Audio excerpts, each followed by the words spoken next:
think about this. If Ferdinand Marcos stole billions from Filipinos, why do the succeeding presidents after him cannot show any proof at all? How come that Imelda had won every corruption case that was thrown to her?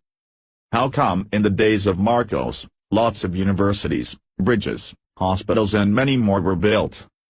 How come the literacy rate of Filipinos that time was more than 90%? How come that electricity and water were under the government before? After his leadership, how come the Philippines is still a third world country? During his regime the Philippines is richest country next to Japan. May ebidensya raw si Senador Juan Ponce Enrile na kusang humingi ng tulong Ama Lopez kay dating Pangulong Marcos para maisalba ang Meralco. Pero git ng chairman at CEO ng Meralco na si Manolo Lopez, napilitan lang ang kanilang ama na sumulat kay Marcos. Balitang hatid ni Lea Alves. Nasa pangangalaga ni Senador Juan Ponce Enrile ang kopya ng tatlong sulat ni Eugenio Lopez kay Pangulong Marcos noong 1973. Ang nilalaman ng mga sulat na ito makikita sa website ng Senador. Humingi raw ng tulong si Lopez sa gobyerno na isalba ang Meralco na noon ay baon sa utang. Pero sa open letter ni Oscar Lopez kay Pangulong Arroyo nito lamang Mayo, nakasaad na pinuwersa ni Marcos ang mga Lopez na bitawan ng kanilang shares sa Meralco. Kabaligtaran ang sinasabi ni Enrile. Yung sinasabi na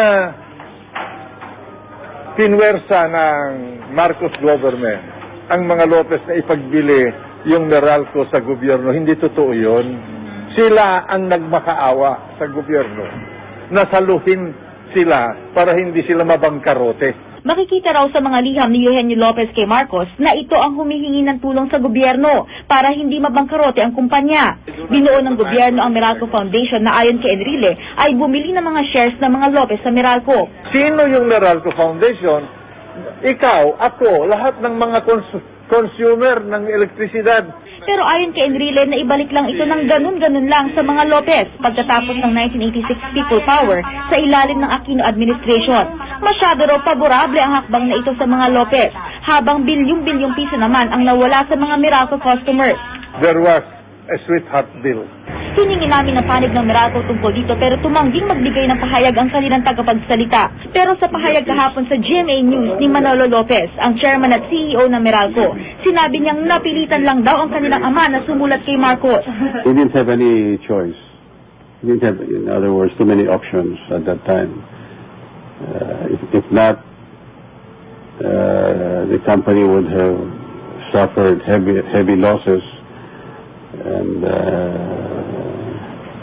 he was also hoping that by that offer, it would cause the release of my brother from prison.